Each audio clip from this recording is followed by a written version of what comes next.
All right, thank you to those that have stuck around for the afternoon session. I've been in those positions. I know that this time of day, on day one, it can get a little taxing, so hopefully we'll give you a good show, something to keep you awake. Ranjan and I are going to work together here to try and help convey the message around, or the backstory to chaos to control. Ranjan? Yeah, so what we'll go today is I'll get John to talk about his key challenges around data, obviously in master data we're talking about, and the key approach and solution that we took. We hear a lot about AI, and we talk about how good master data can lead to good AI initiatives. We're going to talk more about how we can use AI to create good master data. For the other side of it. So we'll talk about that, take some takeaways and hopefully some questions. Before going there, I'll probably quickly introduce about Prospecta. Prospecta has been there since 2002. I am the CEO and the founder for it. We started our journey in asset management and more supply chain, and we put together MDO in 2008 for master data governance. And the reason was very simple of those days, that we were not able to define a spare part properly, or we were trying to implement anything in technology or mobility, and it was getting very hard with not good master data. So we have been doing this for a long time with many customers globally across all over the world. John, you can probably introduce Origin. Thanks Ranjan. Once again, Origin Energy, it's relatively a small company in comparison to what you have over here in Europe. The business unit that I represent within Origin is our integrated gas business. So fundamentally, we extract coal seam gas, we compress that gas, send it up to Gladstone to a facility that's cooled, put into ships, and then sent out to Asia. So, this is the backstory. What I'm trying to do here is help set up Ranjan to explain to you guys the potential that Prospecta has to offer. So, providing you a story about how we've gone from the chaos that we were in when it came to master data changes to a point now where we're in control, to then the next evolution that we want to get to. So we had a problem. In fact, we had a real problem. We had a CMMS that was pretty well broken. We had a change process that nobody followed. People that were part of the workflow didn't understand what their role was in that system. We even had an IT team that was slowly but surely breaking apart.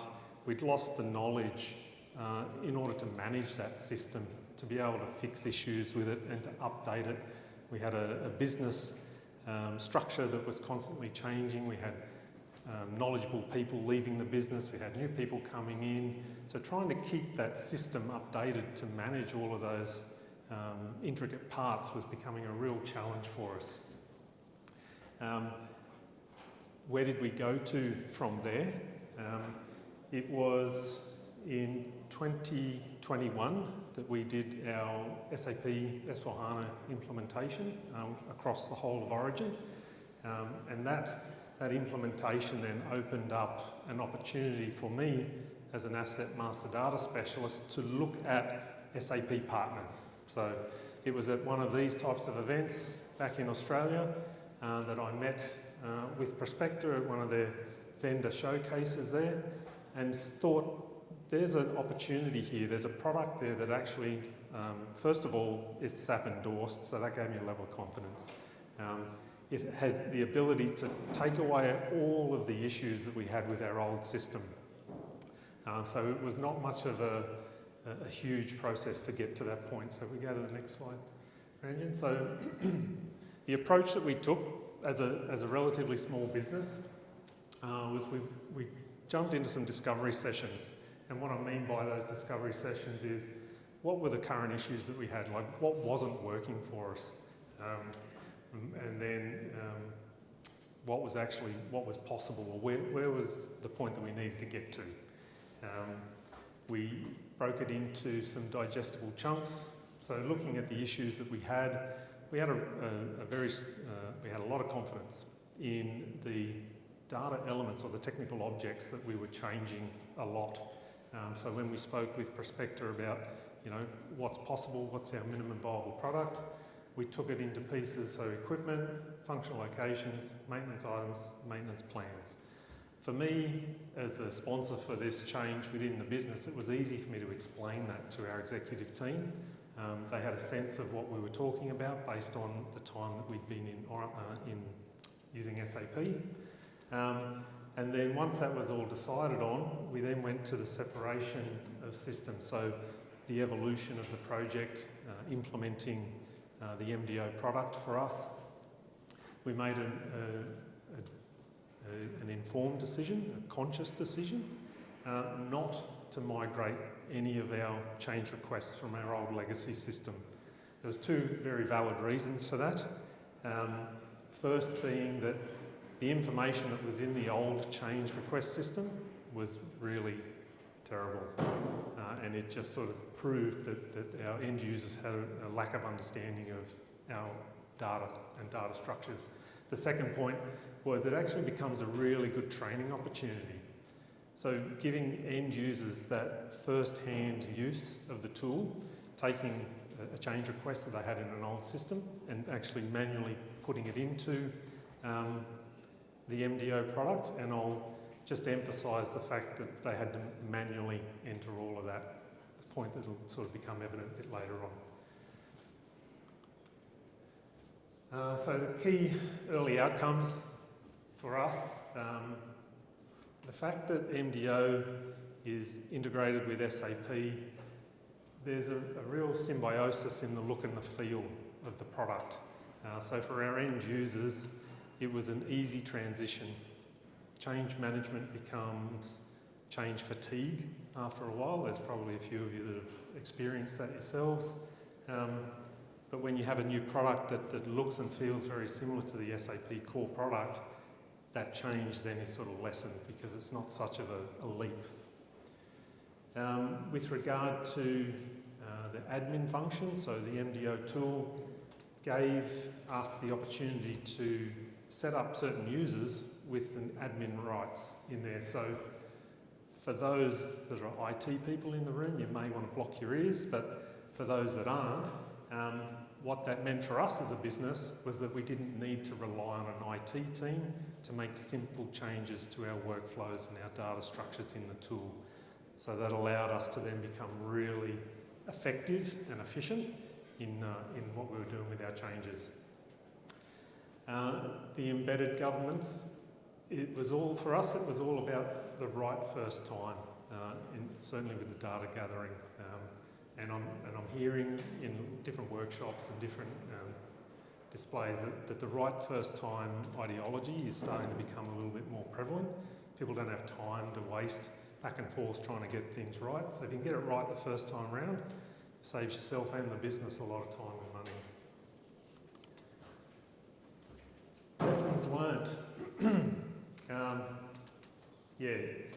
For me, this is something that came to me afterwards. When we went into it, we treated it as an IT project. In actual fact, it's a change management project. And change management is a huge undertaking, something that's undervalued, and it needs to be supported right from your executive level all the way down to your technicians and operators. Treat something like this as a change management project, not an IT project.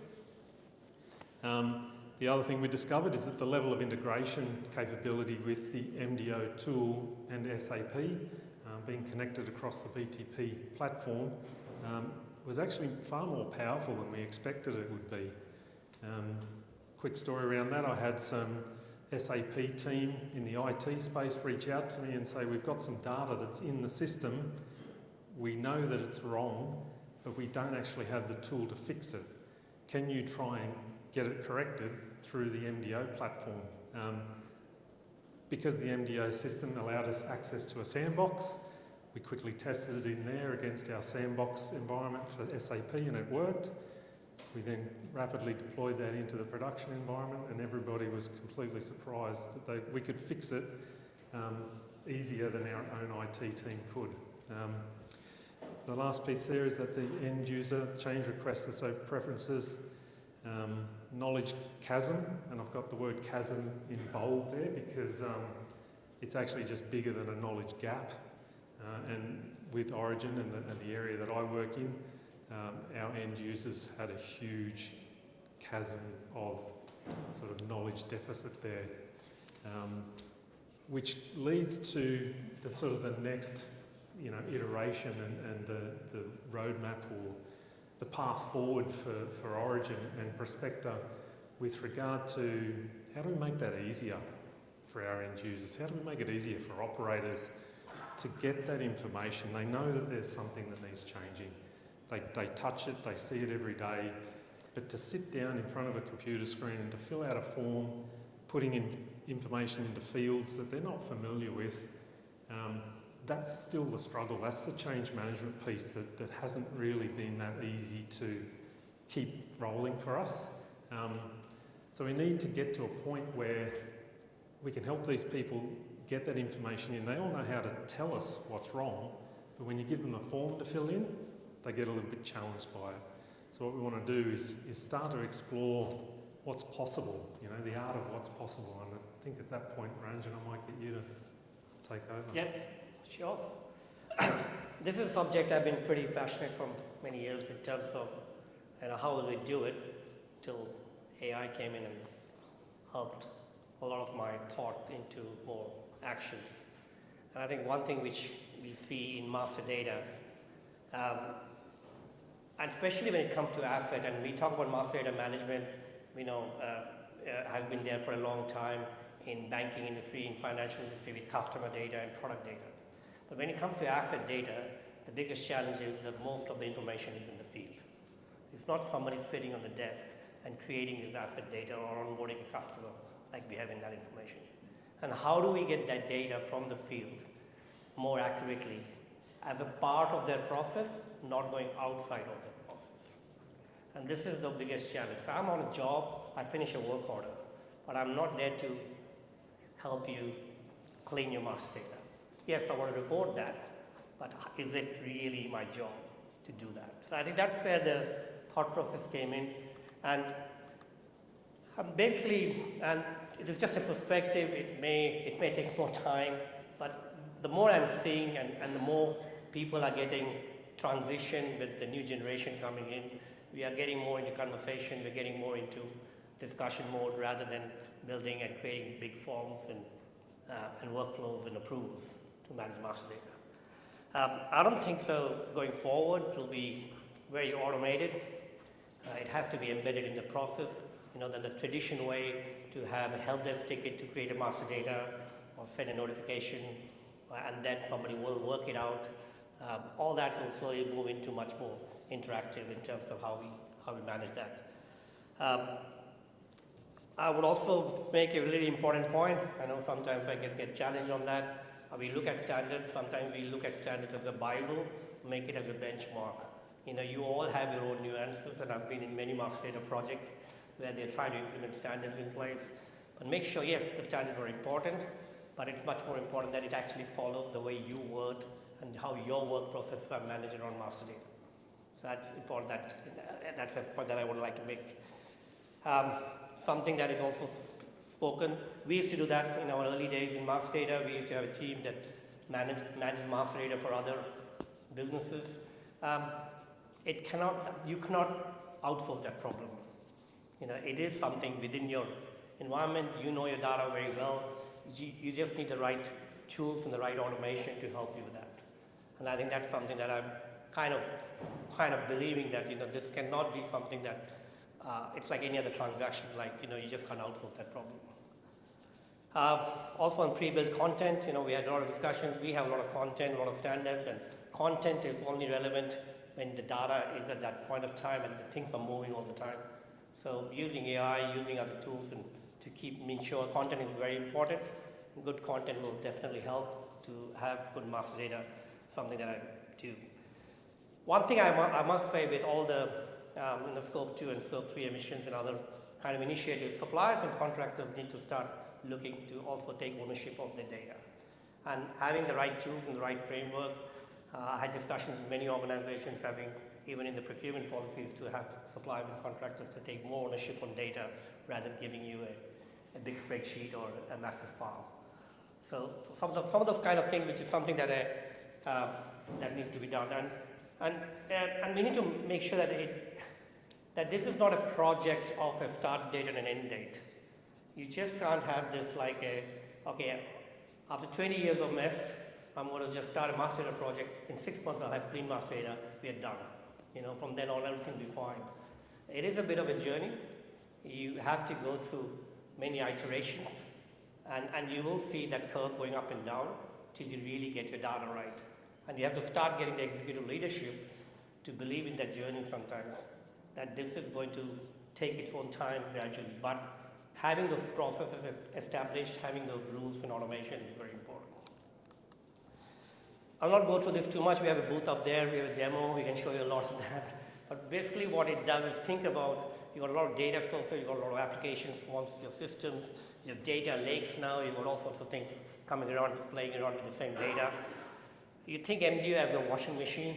I don't know what's the easiest way to say that. Things are coming in, it's running through a lot of processes, and it's a lot of rules and automation and calibrations that you can actually then spit out the right data in place. So it has both a governance engine and a data quality management engine that can help. Both are very important because you think when somebody creates master data, it doesn't mean that they're intentionally doing anything wrong, but it's just more, as the rules change, your data is moving. And if you add more rules, the data that was there or that previously created, they suddenly become redundant or not correct. So how do we make sure your current data is aligned to your current rules and your current standards is what MDO helps. Again, something that we think about a lot of, I'm just giving this is just an example slide, but a lot of master data inputs come from different sources nowadays. And how do we automate that process much more, whether it's coming through a mobility app, whether it is coming through, how do we embed that part of the process rather than having a separate process in master? That is what we're continuously thinking. How do we actually trigger these processes within a governance system? And something that we feel that through the BTP integration layer for SAP has been a great support with CPI, where we actually have built a lot of pre-built models and integration to do that. And one of the good examples here is, you're triggering, if you're in a mobile app, an SAP mobile app, or triggering any work order app, how can I trigger a master data request from there while I'm finishing a work order, rather than I'm trying to get a master data request in? So just simple things like that can start capturing that information much more earlier than later. Okay, now this is the one topic I want to talk about, AI, and something that we call it MDO Kai. And we have different request agents in master data. So as I said before, a lot of time we think, oh, let's have good master data, then we have good AI initiatives.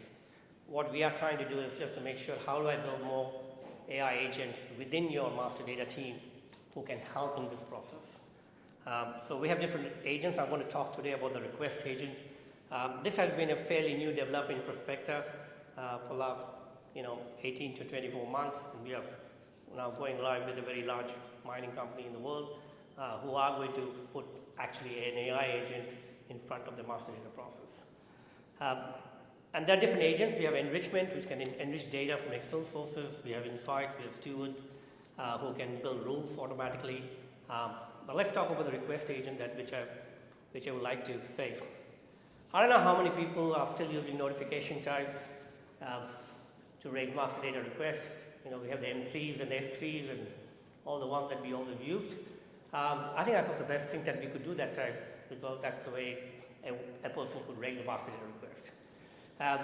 And then from there we started moving into ServiceNow tickets and help desk tickets, and hey, can you have a process? Can you have a workflow? Can you have a form? Can you have a better form? Can you have a better form?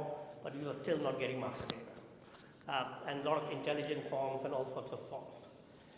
And this is also, we also did the same thing. Exactly what you see in the middle is what MDO got built by in 2008. We built forms and we built workflows and Excel templates, load sheets, all sorts of things just to capture data, just to somehow get that data into my system.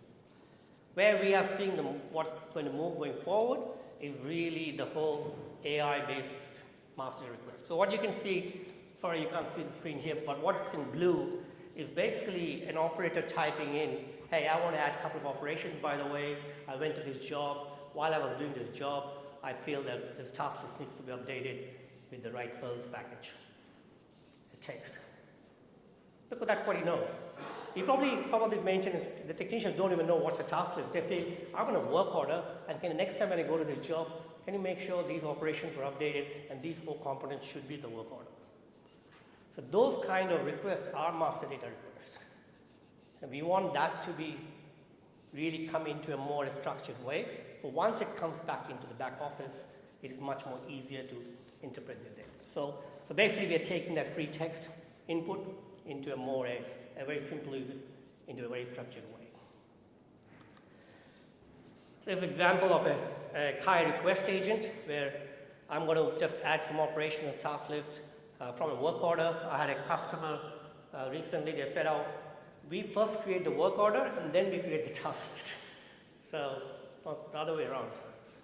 We finish the job and then we actually take all that work order and then we generate a task list. Now, everybody's process is different. There must be a reason for that. But you can do all sorts of automation as a part of that. And this is just showing you how you can then build automation and have the workflows based on exception, not based on a process. If you have, I don't know, for example, you say, I want to do master data request approval. I don't know what it means, because we've got 500 requests coming in, somebody hits approve. The level of checkings that have been done on that can be questionable. So in general, how can we make this more exception-based, so some things need approval, something may not need approval, and all those kind of things can be part of the process. And it has to update SAP real time. You can't wait for a load to happen because things are moving very quickly in your system. This is an interesting example on the spare part side of things. We just recently launched where we used to do cleansing and enrichment of parts also, going into websites and manufacturer part libraries or using our own library content. I was surprised at how much AI has come far in terms of doing this for you very accurately.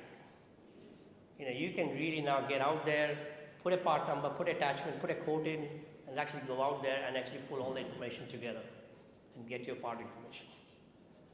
And that's something in last, I don't know, probably 12 to 15 months, the level of intelligence that you get out of technologies like this is great. This is something in future.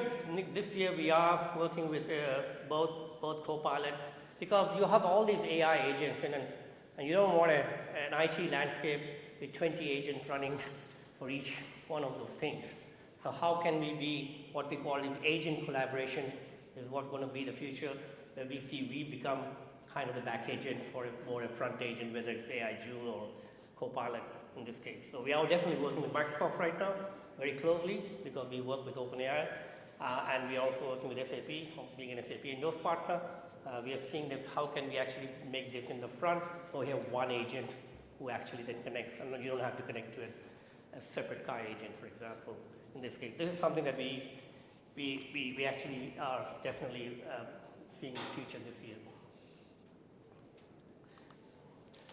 Some other things, in MDO you have many things. You have data quality towers, you've got asset data quality management, making sure that whole executive leadership, they need to know how good or bad your data is. Reminding them about the data is very important and making sure so that you can see how the data is moving within your environment, having clear benchmarks on data quality and really showing that is really helpful. This is just showing something that we are doing with BDC and Business Data Cloud and SAP Joule. This is another initiative we have taken with SAP. Again, data lakes are becoming very important. BDC will become very important going forward. And how can we now trigger more data? So all the data, so in a one master data record, you can have up to 50 to 80 data quality insights in just one record. That's how much insights you can gather just on one record.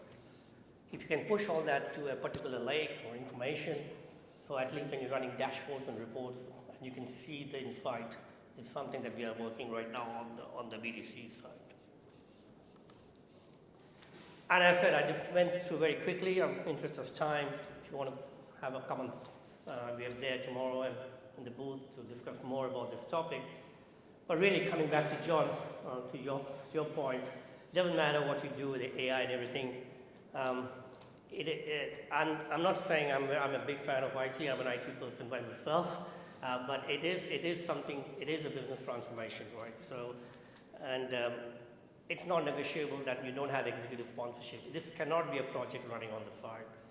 You know, you need to get leadership aligned in this project, and wherever I've seen leadership aligned, it works really well because you know we all come down to the room.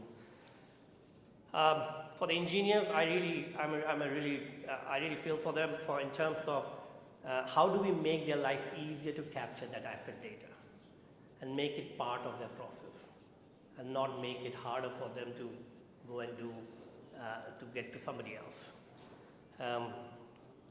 Yeah, and I think John, if you want to add something in there. Yeah. Thanks, Ranjan. This really does sum up, you know, the project that we embarked on with implementing MDO for our master data change request process. It is very much that, you know, we treated it as an IT project, but it's definitely not. It's more business transformation, change management.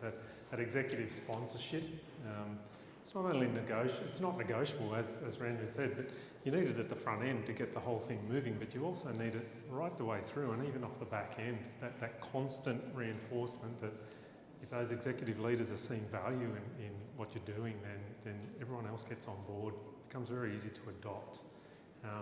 Yeah, I feel for the engineers too. All right, struggle. I've only 2 minutes maybe for the question. Yeah. Yep, good. Yeah, so for those that are out there that are sitting in the chairs and thinking potentially about, you know, what's in front of you and change management, back to where I started, it was one of these events at home in Australia.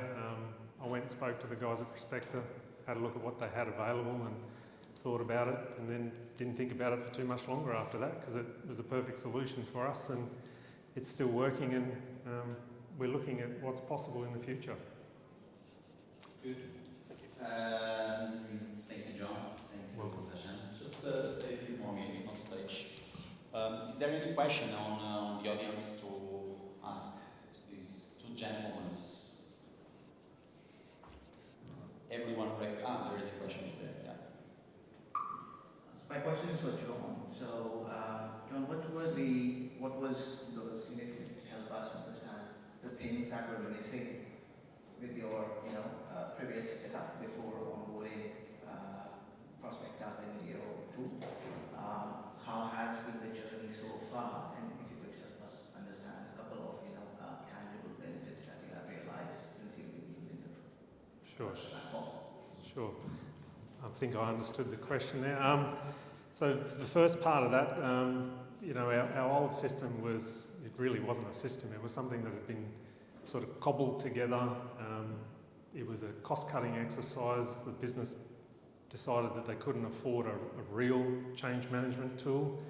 So we were struggling along with a system that it would lose attachments, the workflows would constantly break.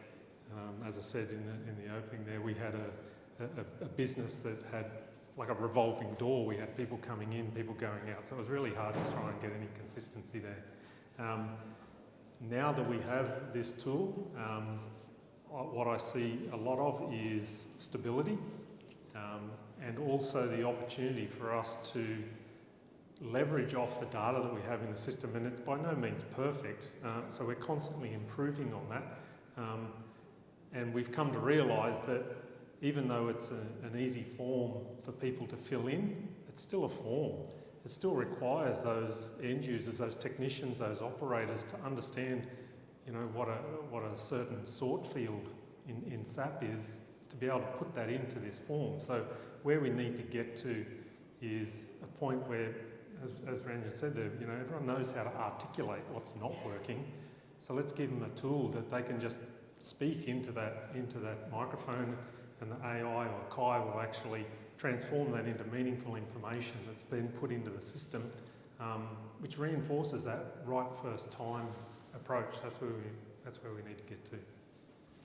Thanks for the question. Any other question? No? John, I have a question for you. I'm a very curious guy on all these projects. Actually, it's two questions. We were discussing this morning in the workshop specifically to get data, right? You mentioned you need to give a form to a technician. How easy was to convince the technicians to fill the form? Did you engage them and make them understand what is the final result to get this information filled into the form? Yeah, no, so they can see the final result, right? Yeah, no, we failed. We failed You massively. failed on that, yeah. right? Yeah, we got the change management all wrong. You know, you plan for the worst and you hope for the best. We did neither. So yeah, I take that on board. It was definitely a failing of mine as the lead for that project, making the assumption that everybody in our business understood data and our data structures. And they don't understand that, right? It's not a language that they speak. Yeah. And it really is. Data language is a language. So when you get down to that sort of practical level, your technicians, your operators, even some engineers, they don't know what data they have. So we have to find a way of making it more accessible and certainly a better or an easier way for them to request to change that data.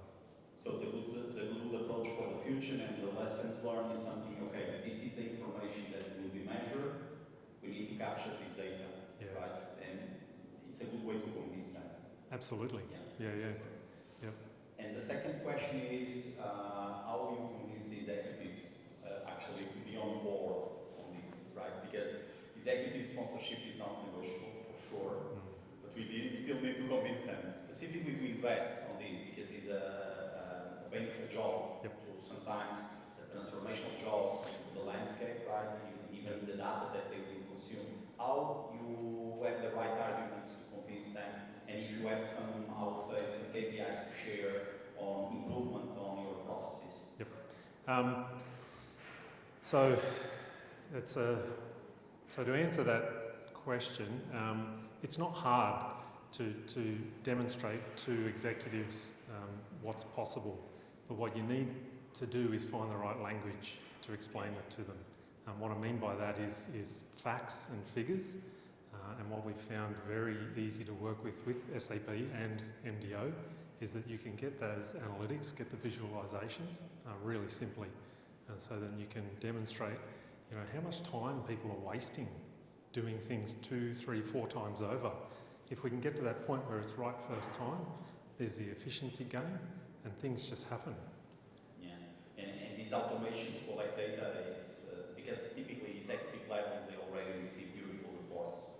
Yeah. They don't know what is behind to build all these data sets and produce this information, right? Yeah. But in terms of, I would say, reducing the time to produce all this data, it's something that you will get benefits with MDO exactly to scale up these data collections, right? Yeah, it was a very rapid implementation for us because we broke it into those digestible chunks. So it's really easy to make sure then that you are getting the big ticket items in first, have that proof of concept, demonstrate that to the executive teams, get people on board, and then you have the momentum to be then able to take on more. Having said that, we as a business are not looking to extend any additional other data sets in the system until we get better at the ones we've got right now. Unfortunately for us, those 4 data sets that we use are 95% of our changes. Okay. And did you recommend, based on your experience,